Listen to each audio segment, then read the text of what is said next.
Right, I think we're going to get started. We've still got a few more sign-ups to join, but we don't want to go on for too long this afternoon. So thank you everyone for joining us today. This is our first Common Home, Common Ground webinar series. The four-part Is Media Failing Us on Climate Change? I'm Georgina. I work at Hope for the Future as the Media Outreach Officer, and I'll be hosting today. And I'm also joined by Emma, the Events Officer, and Sarah, our Deputy Director, who you can't see at the moment, but they are there. As you know, we'll be discussing what role should the media play in tackling the climate crisis. Hope for the Future is a climate charity which works to equip communities, groups and individuals across the country to communicate the urgency of climate change with their local politicians. So we can support you to engage with your elected representative on climate change. This webinar is part of Hope for the Future's Press Here for Change project, which works to connect decision makers with local media in order to report on the challenges and opportunities that green issues present in a way that's relevant to people's lives. We feel it is vitally important for communities across the UK that MPs and constituents have rich and challenging conversations about the climate crisis. Local grassroots democratic engagement is essential if we are hoping to transition to a greener society for all equitably. Local media can be a powerful tool to drive this community engagement, and over the 4 webinars this week, we'll explore these issues in greater detail. The purpose of these webinars is to create a space where people can come together to have climate conversations from home during what is a really challenging time. Reflect on how we can ensure that local democracy is built on green principles. We're exploring all of Hope for the Future's project areas throughout the Common Home, Common Ground series. This week, media, then MP engagement, young families, youth and faith. If you're interested, you can register for any of these for free on Eventbrite. We'd like to thank the European Climate Foundation and Gower Street for funding both our media and events project, which has allowed us to put on these webinars. I'm just going to go over a little bit of housekeeping now. Firstly, we're recording this webinar, so it's going to be available on demand afterwards, and you can share it and watch it again. We're going to send all attendees a follow-up email directing you to Hope for the Future's resources, our Eventbrite page, and anything else that's relevant that's going to come out of the webinars, and that will go out on Friday. For timings, we're going to have about 30 to 40 minutes for our speakers and then about 20 minutes for questions. So it'll be wrapped up hopefully by 3. We're probably going to be running over a bit, but and we want to hear all of your questions. So please post them in the Q&A box throughout the webinar and we'll cover them in the last 20 minutes. We've got 2 panelists today, as you can see. So it'd be great if you could tell us who you're directing your question to. You also have the power to upvote questions, so there should be a little thumbs up icon. So if someone else has asked a question that you want to hear the answer to, if you just press that button, it will put it up so we're more likely to see it. You can also get involved by following us on social medias and hashtagging HFTF webinar or Common Home. You should also be able to see a chat box where you can speak to other webinar attendees throughout, but please do post your questions in the Q&A box rather than the chat box, would be brilliant. At the end of the webinar, a feedback form is going to pop up. It's just a Google form. It would be great if you could just spend a couple of minutes filling that in because we'd really appreciate your feedback. As I said previously, I'm hosting and I'm joined by Emma, who's going to be monitoring the questions, and Sarah, who is going to be monitoring the chat box. If you've got any technical difficulties or any questions that aren't for the panelists, please do ask Sarah in the chat box. So without further ado, I'm delighted to introduce our panelists who are covering the topic of what role the media should play in tackling the climate crisis. So Candice Howarth is a policy fellow at the Grantham Research Institute on Climate Change and the Environment, leading the Place-Based Climate Action Network. She also leads broader research on how the co-production of knowledge and science communication can be used to better inform decision-making in the context of climate resilience and sustainability challenges. She chairs the Royal Geographical Society Climate Change Research Group, sits on the Royal Meteorological Society Climate Science Communication Group and the London Heat Risk Group. She is a reviewer for the 3rd UK Climate Change Risk Assessment Methodology and sits on the editorial board Environmental Communication. We're also joined by Alison Anderson, who is Professor of Sociology at the University of Plymouth and Adjunct Professor of the School of Social Sciences at Monash University in Australia. She is founding member of the International Environmental Communication Association and former Editor-in-Chief of Environmental Communication. She's published widely on the role of media in communicating climate change, and her latest book is Media, Environment and Network Society. So I'm going to pass over to Candice and Alison. Thank you so much for all our attendees for joining us and for our panelists for joining us too.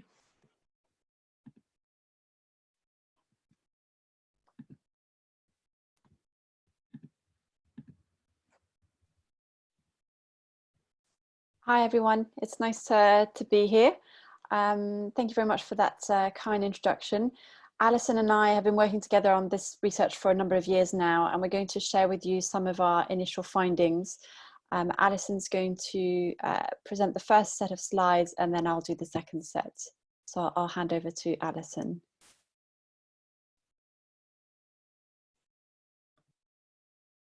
Thank you. Can you share your screen with the slides?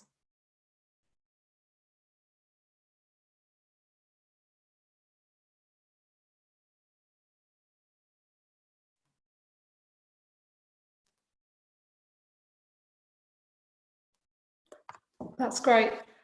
So hello everybody. We're going to be talking about the role of particularly local media in communicating climate change issues. And our talk is kind of loosely based around a paper that we published in Environmental Communication, which sets out the scene for the research that we conducted. And as Candice said, she's going to later on outline the research that we did and the findings. And I'm going to begin by just giving some background in terms of giving you a feel for some of the research that's already been conducted into looking at the role of the media in communicating climate change.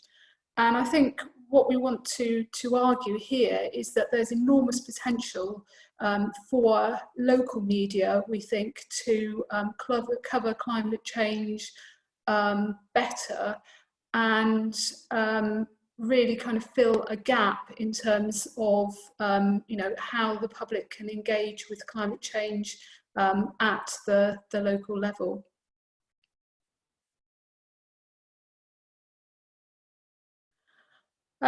So communicating climate change is really challenging. It's really difficult for a number of reasons, but principally because climate change is often experienced by people as being something very abstract and distant. It's often seen as affecting you know, strangers in remote places rather than having you know, immediate impacts on us in Western society. And so the media can play a really important role in communicating the science. And climate change news is highly event driven. So it's driven by things like extreme weather, flooding, particularly, you know, that we've experienced here in the UK in recent years. And these extreme weather events can act as kind of what we might call focusing events, in that they tend to attract significant amounts of media attention for a relatively short period. And when these things affect people directly and their own local community, then it tends to have greater resonance. Our sense of identity, we know from research that's been conducted by psychologists and other social scientists, is very closely tied to place. And so the role of the news media is absolutely critical in terms of engaging people with issues that are often experienced as being remote and abstract from our daily life. However, environmental news tends to be quite low down on media agendas. It competes with a whole range of other news stories that are often considered to be much more interesting to the general public. So issues like, you know, celebrities, terrorism, crime, so on and so forth, attract a considerable amount of attention.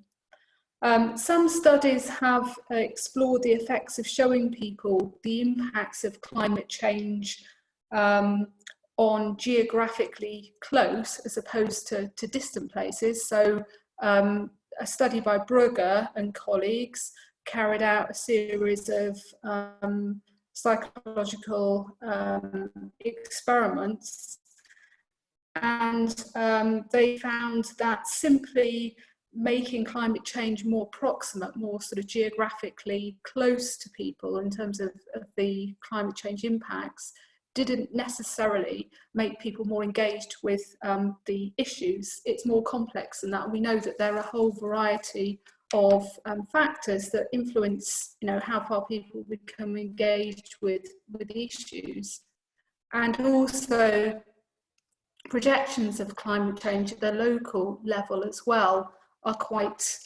uncertain. But despite this, we think that there's enormous potential for local engagement with climate change through using the vehicle of local media. And we know from work carried out in the States and Australia that there's significant potential for this.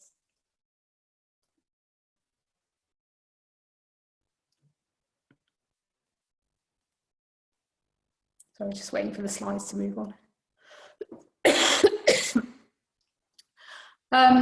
So surprisingly, little work has actually been undertaken to actually look at how local media outlets can increase engagement on climate change. And most attention has been focused on national media, and local media have been relatively neglected. And we think, you know, this is a major problem, because we know, looking at the past research that has been conducted, that often environmental stories get much more coverage in local media compared to national media. Research carried out by the European Broadcasting Union recently in 2018 has shown that television news is the most accessed offline source of news, one of the most trusted media sources, and local television news can be incredibly influential. Indeed, a UK poll found that 3 times as many people claim they trust local news compared with social media. And, you know, clearly at the moment there's lots of concerns about misinformation, fake news with the current COVID crisis, which has thrown some of these issues into the public arena again. However, I think it's really important to acknowledge that the whole series of threats that journalism is facing, particularly at the local level, we've seen a huge decline in the number of journalists working on local news outlets over recent years. And in fact, between 2007 and 2017, the number of local newspapers fell from 1,303 to 982, and obviously that number is continuing to fall, you know, more recently. And part of the problem is that journalists are often not even based in the geographical community that they are reporting on, which creates all sorts of difficulties. And local news media have a particularly important role in terms of performing what we might call a watchdog function for civic and political engagement. And yet the quality of reporting has suffered. It's increasingly spread across numerous different regions. Also, it tends to rely quite heavily on public relations material, agency material, because of the cutbacks that have been suffered, and on a relatively small number of sources. And not surprisingly, there's also been a significant fall in the numbers of people actually reading, local or regionally printed newspapers. And, clearly that's a particular issue amongst younger people. We now know that most people are accessing their news often through a smartphone, and although we see the increasing emergence of hyperlocal online ventures, which have enormous potential, these tend to be run by ordinary people, citizen journalists, and they are highly precarious because of the problem of funding, and they, can be a really good vehicle for communicating issues around climate change. For example, one of the hyperlocal online ventures that was formed in 2018 is a site called Greening Leith, based in Edinburgh.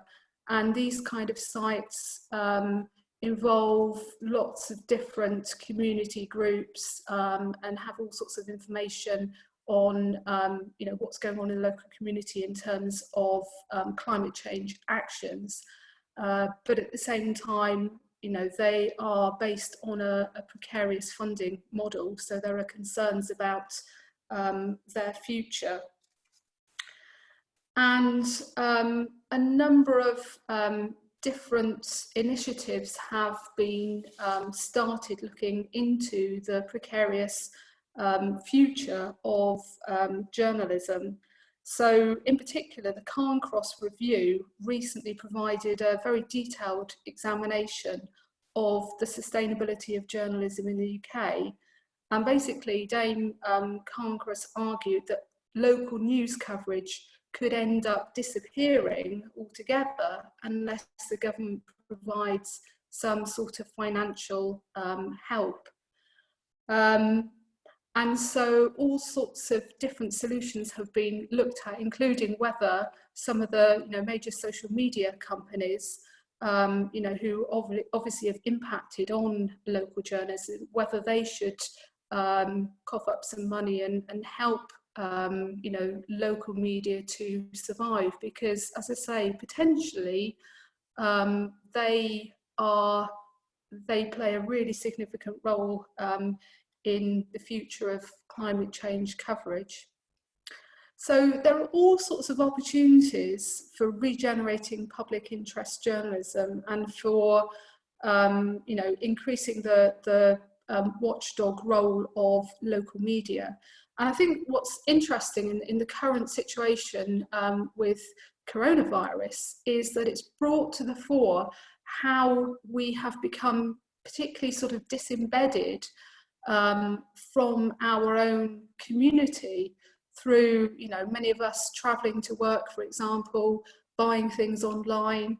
And I think the current crisis has brought home to many people how important the local community is, and how a thriving local media can really bring people together, and that should be at the heart of our attempts for dealing with climate change at the local level. And we also know that from a recent YouGov poll commissioned in 2020, that almost half of the public, 40% of the UK public, think that media don't give enough space to climate change. So attitudes to climate change, are shifting over time, and much less sceptical. And there's much more support now, partly through things like Extinction Rebellion, for climate change action, and particularly amongst younger people, the 18 to 24 age group, who 60% believe that climate change does not have sufficient finding. But at the same time, there's a widespread lack of trust in reporters. and much greater levels of trust in scientists, in television news readers, and in government agencies. And this is something that has been recognised by researchers, particularly in the States, who have launched a number of initiatives that have had incredibly successful results. So Ed Maybach in the States formed Climate Matters, which trains local reporters to work with scientists and weathercasters to cover climate impacts in ways that are more kind of immediate and local and personal. So this kind of training really has improved coverage of climate change on regional television broadcasts, and they've experimented with all sorts of ways of improving the visual representation of the effects of climate change. And this model has also been adapted by other researchers across the globe. So in Australia, there's a climate change communication hub at Monash University, which again has been really successful in bringing together scientists and journalists to improve the local reporting of climate change and to make that reporting really relevant to the particular audiences that they are focusing on. So the Climate Change Communication Hub at Monash University presents findings about the kind of actions that people are taking to deal with climate change in particular locations, and covers that in short news segments to emphasize solutions and how people can get involved, which has been highly welcomed by local communities.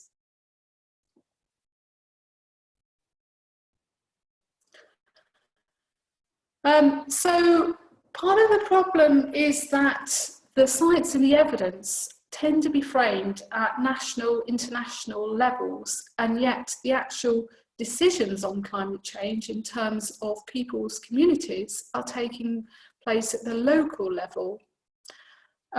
So the climate change science, the impacts responses are therefore, we think, misaligned with what needs to happen at the local level. And this is a real gap that the local media can fill. And when we started looking at this whole issue, we're also interested in looking at some of the barriers that climate scientists experience in terms of communicating their work and reaching out to local audiences.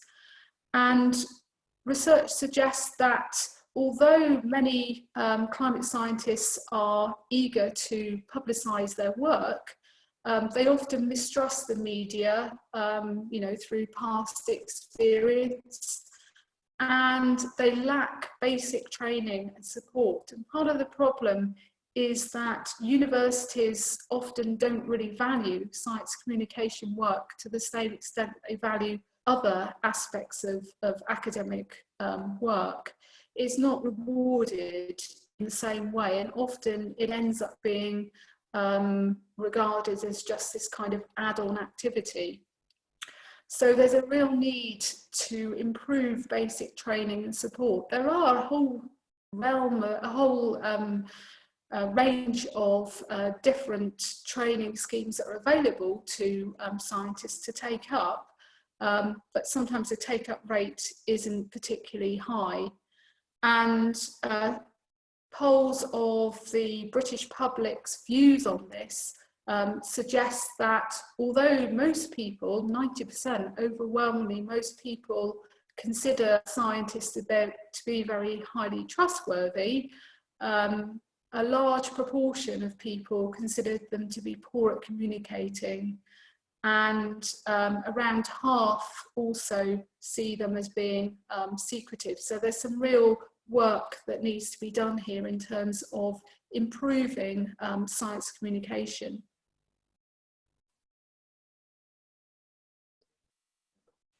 Great, I guess I'll take over. Thanks, Alison.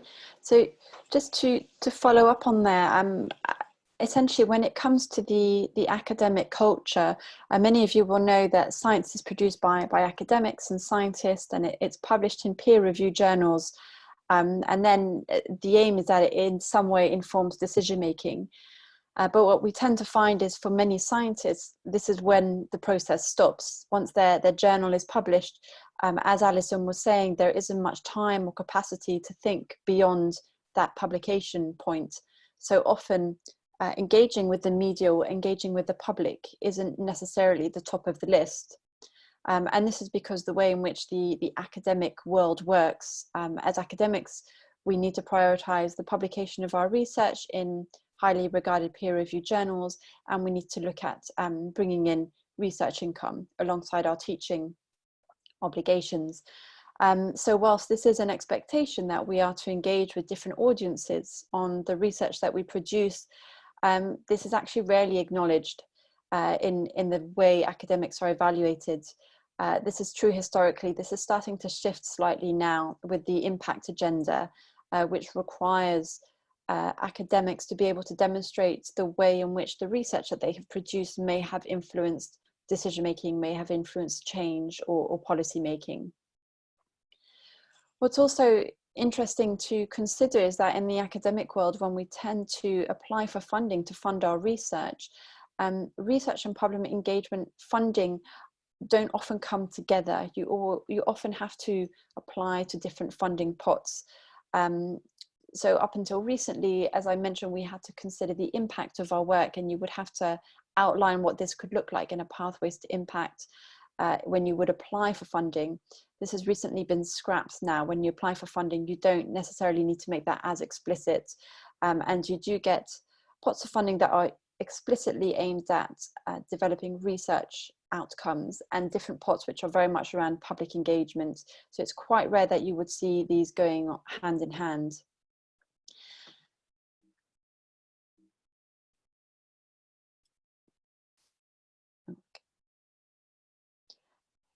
And so the way in which scientists engage with the press, it often isn't sought out by the majority of scientists, but they will contribute to, say, press releases or media inquiries.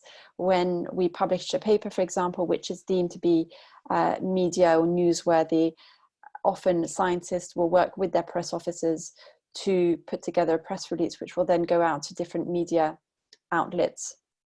And then ideally, in an ideal world, those scientists would work with their press teams to respond to media inquiries, to organize TV and radio interviews, and to build up their public profile.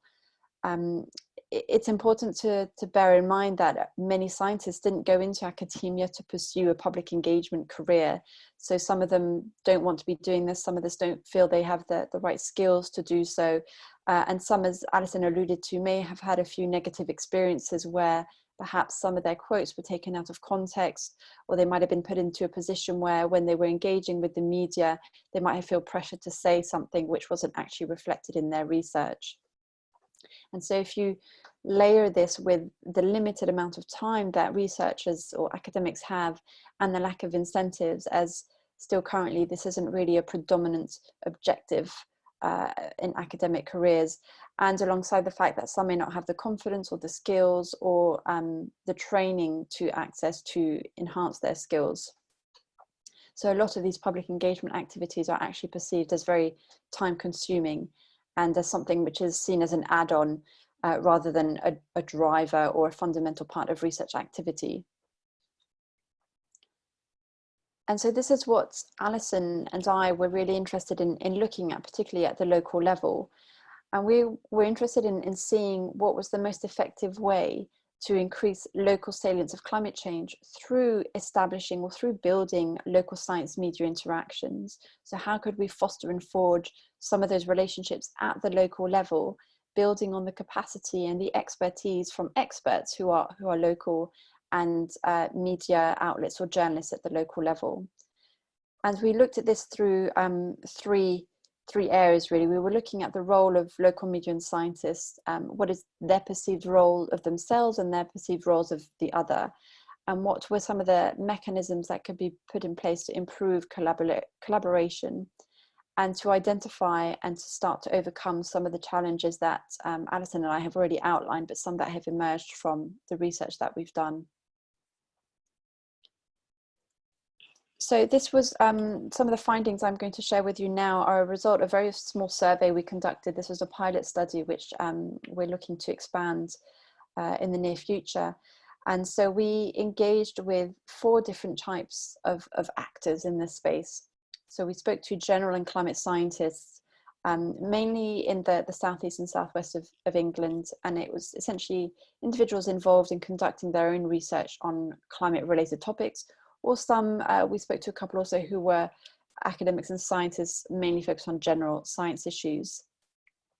And we also spoke to a few local journalists who were focused on reporting local media, as well as general media as well, but we did target the local media outlets. We also spoke to some online media organizations, as increasingly in the climate, energy and environment sphere, a lot of media is communicated online now. So we spoke to a few UK-based organizations who cover some of the latest developments on climate science, policy and energy. And then we also spoke to some press officers in universities whose role it is to liaise between university scientists and local, national or international media. And these were some of the initial findings that we found. Now, when it came to the role of local media and local scientists, everyone we spoke to saw local media outlets as playing an instrumental role in reporting the science on climate change. So there's a real acknowledgement and appetite that the local level and media outlets at that level really should be used to engage with the local public on climate change. And interestingly, we found that local media and journalists are often quite known locally, so they do provide an additional level of trust. Alison alluded to that a little bit, where there's a bit of mistrust sometimes with journalists, but this seems to be lower down at the local level. And they actually help provide an understanding, and they provide quite important knowledge of what is the local understanding of climate change. So they provide a bit of a window for scientists to communicate their science, but also to frame some of their research around some of the knowledge gaps or the knowledge needs at the local level.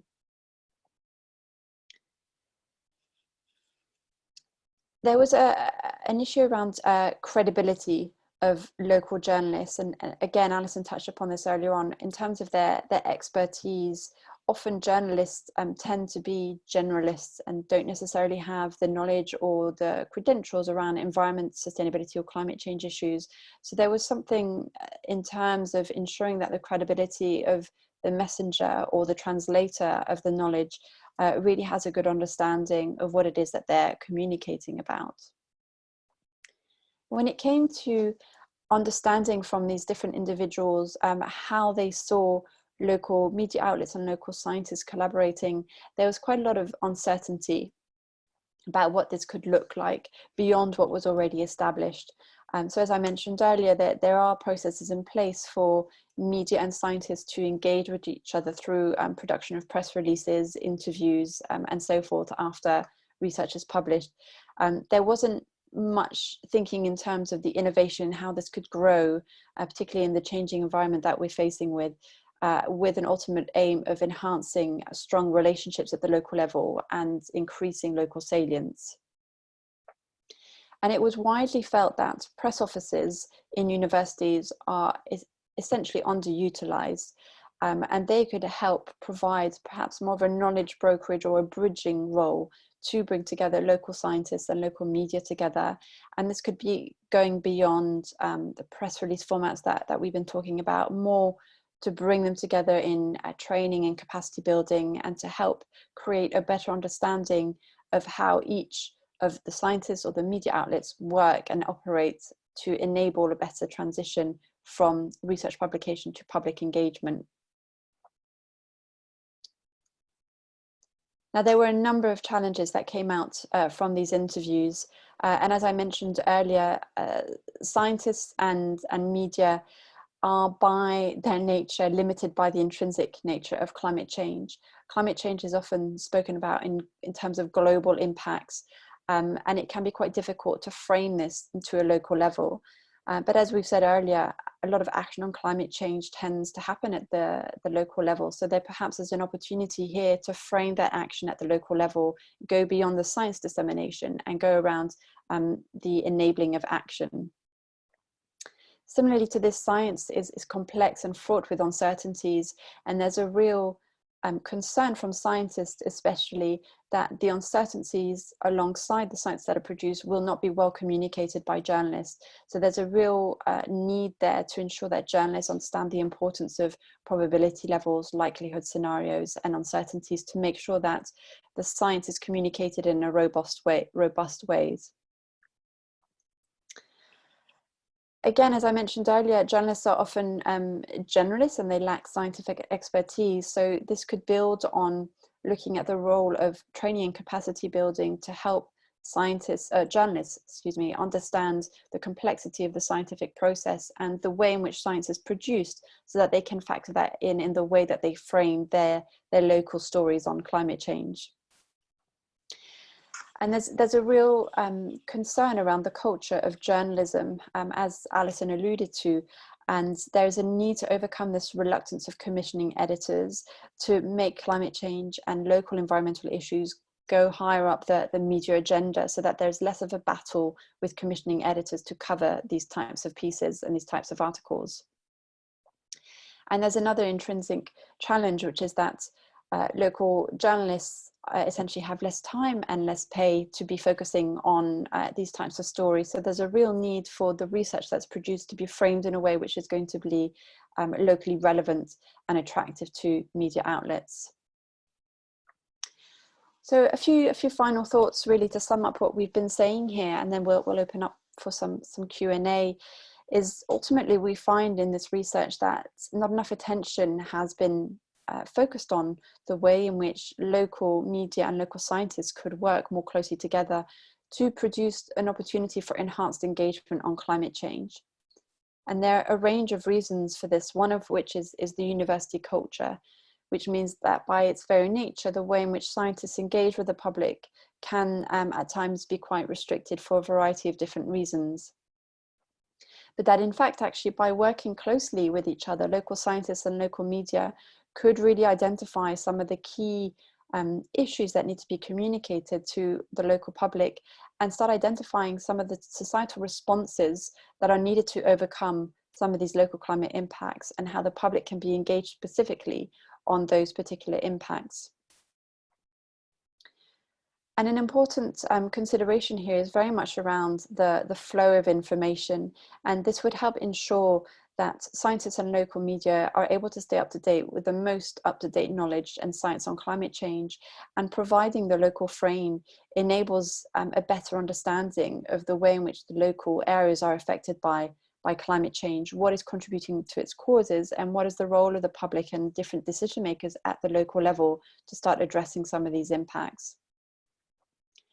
And as a final sort of more of a positive note to end this on really is I'm leading the LSE's activities in the Place-Based Climate Action Network, and we're all about translating climate policy into action on the ground. And we have city commissions in Edinburgh, Leeds and Belfast, and a growing network of city commissions.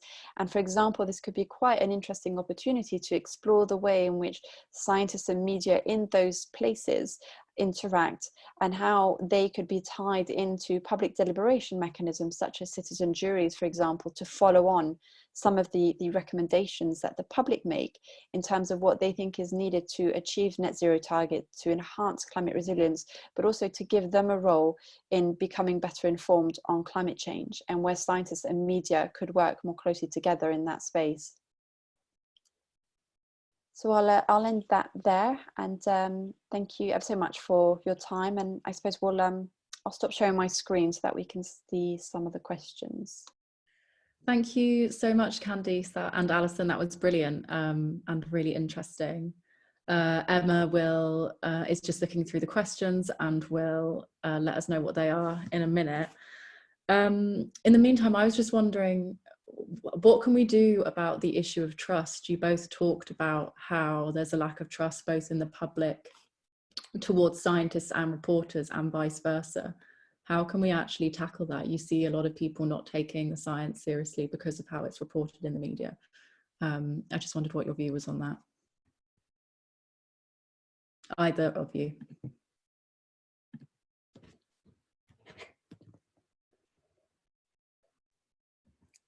Oh, I guess I can. So in terms of, sorry, can you just say that again? Just so I can. Yeah, how we can overcome the barrier of the lack of trust that both you and Alison touched on, for both between science and reporters, and the scientists and reporters, and the public and the reporters. Yeah, it's a tough question. I think if we had the answer, we might not be doing this research. I think a key point for me is the communication and collaboration side of things, and by enabling processes through which scientists and media talk to each other more, with an aim to ensure there's a better understanding of how each other works.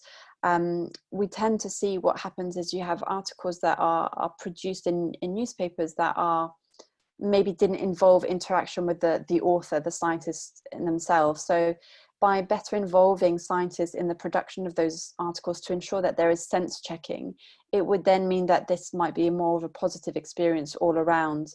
And scientists would be willing to engage further down the line, and there wouldn't be a perceived battle between scientists and journalists in some instances to try and ensure that the science is communicated more appropriately. That's really. Alison wants to add to that. Yeah, I mean, I'd agree with what you've said. I mean, I think, again, if we look at what's happening at the moment with COVID-19, you know, there's a lot of attention being paid to how to deal with misinformation, and obviously misinformation is making people, you know, lacking in trust of various sources. So I think there's quite a bit of work that needs to be done in terms of you know, thinking about how we sort of improve people's literacy in terms of judging the truth of different pieces of information. I mean, I guess that's more to do with sort of public trust of the public, but I think that's an important aspect as well. That's really interesting. Thank you. I'm just going to pass over to Emma now, who has been monitoring the questions we've had in the Q&A box throughout the webinar. Hi. Yeah, thank you so much for your presentations. They were really interesting, and we've had lots of questions, both in the chat box and also submitted in advance. So I've got quite the difficult task of picking which ones to go for. So I'm just going to make my life a bit easier and go for the one that was voted were the most popular. So Karina asked, do you think that emphasising primarily local climate impacts might have a negative effect on social solidarity for other areas? That's potentially areas that are also going to be seriously affected. And how can we balance that with building local salience? Shall I take that one? Yep. Yep. Yeah, I mean, I think it's a question of balance. You know, clearly there is the potential that if you place too much emphasis on what's going on at the local level, then you could end up making people sort of disengage from, you know, more serious effects that are happening around the world. So I think it really is a balancing act. I wouldn't want to suggest that, you know, we concentrate so much on improving climate change coverage at the local level that we lose sight of also making people aware of you know, what's happening across the globe. And we know that, you know, those people who are suffering the most from climate change, you know, tend to be the most disadvantaged living in, you know, developing countries. So I think it really is a balancing act.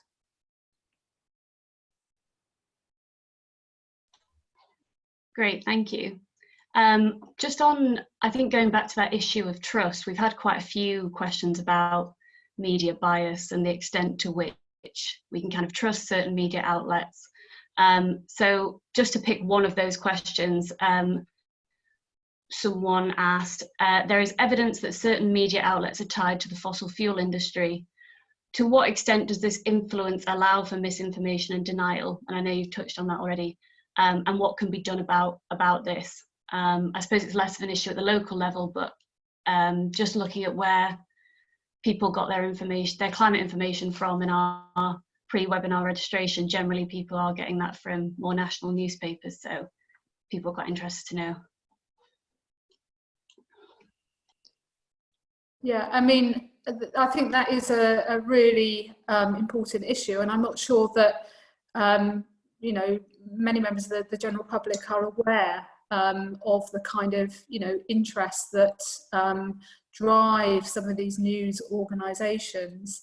And so I think if there was more awareness, you know, about what's going on politically, I think that would perhaps, you know, help the situation.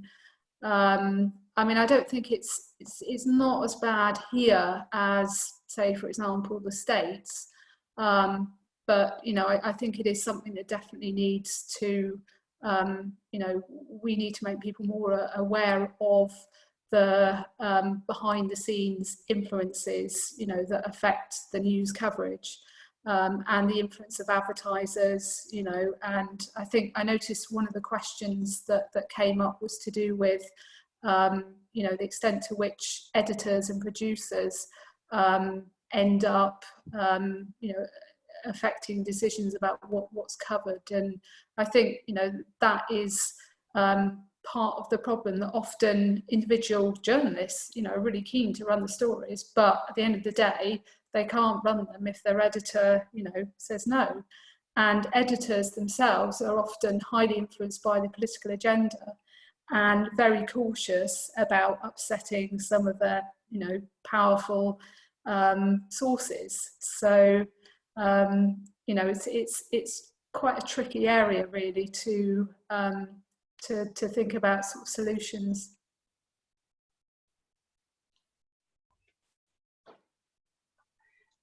Yeah, and kind of on that area, we've had quite a few questions, well, quite a lot of understanding in the questions about the need for local coverage, but the potential barriers that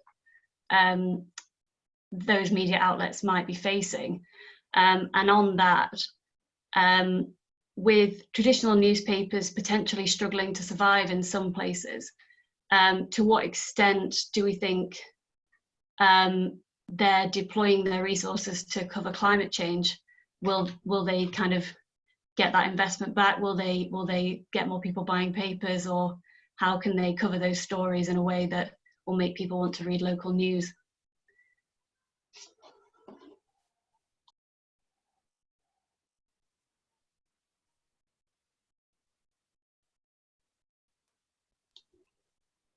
Shall I take that one? Yeah. Well, I think, you know, it is a challenge because, as I said at the beginning, they're competing with coverage of, you know, celebrities and crime and other issues that are considered to be more newsworthy. And clearly when you're covering climate change, if you sensationalize it too much, then that can be problematic because, you know, if it's all doom and gloom, then people just switch off and they disengage from it. So I think we need to think of sort of creative ways of covering it, and maybe also linking it in particularly with health, because, you know, most people are, you know, really, health is something that obviously affects everybody, and people are interested, you know, in how they can improve their health. And if the message is also around linking that with improving the environment as well, then, you know, that might perhaps be more attractive in terms of, you know, covering the issues. Great. In terms of making those links to other issues like health. We've had some questions about obviously the current coronavirus situation, and how should the media judge the right time to start making links between the climate crisis and coronavirus, and particularly in when is the right time to frame potentially the positive outcomes of coronavirus for the environment. So yeah, I wondered if either of you could speak on that. Shall I take that one, Alison? Okay. Yeah, well, I think there's been quite a lot of discussions around what the COVID-19 pandemic is telling us about climate change. Obviously, there are a lot of impacts related to the pandemic that mean people have had to stay indoors, they've had to work from home. It's led to a range of other impacts that we hadn't foreseen. We are also seeing that there's been a global drop in emissions as a result of the lockdown of international travel, for example. However, you know, we wouldn't necessarily want this type of lifestyle for everyone to maintain that reduction of emissions. But what is happening is that we are seeing an opportunity here in terms of how people are shifting their lifestyles, and that it's doable and possible. And with the summer coming up, we may potentially be faced with multiple risks that we need to face. So from the pandemic itself and social distancing and different climate risks that are going to start emerging. We had a lot of flooding at the beginning of the year. We had 3 heat waves last year. We do need to start thinking a little bit more closely of how the media can play a role in not just informing the public, but also equipping the public around what can be done to ensure that we remain resilient and we remain careful during these times. And what's been really interesting around the COVID-19 is that it's really brought to the fore the role of experts in informing decision making, and the media have played quite an important role in helping to demonstrate this role. What would be quite nice actually to see is to think a little bit more of the human dimension of the scientists and the local aspects, and how some of the science that is being used to inform decision making might be made relevant to the local level. And this may perhaps be an opportunity for scientists and media to be working more closely together, as we're already seeing when it comes to COVID-19. Yeah, that leads quite nicely on to another question we've had about which media framings of climate change have been most successful, and which are most likely to encourage mobilisation and engagement. And I suppose we can put that in a post-coronavirus kind of frame.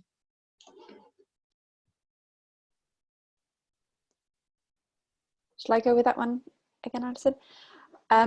I think there are different frames of climate change, and they work in different ways at different levels. If you look at the national level, global level, or local level, we do know from research, from psychology research, that it's important not to frame climate change as much as possible in a negative doom and gloom way, or to try and scare people into action. We find that actually it forces people to close off and to disengage almost entirely from climate change. So the way climate change is framed in an effective way is if it can demonstrate, say, the co-benefits across different aspects of our life, for example. So Alison's mentioned health quite a lot, and that's absolutely one which almost goes hand in hand sometimes when considering the impacts of climate change. And also some of the benefits to local environments and biodiversity, and how that can really help to frame things in a positive and an achievable way.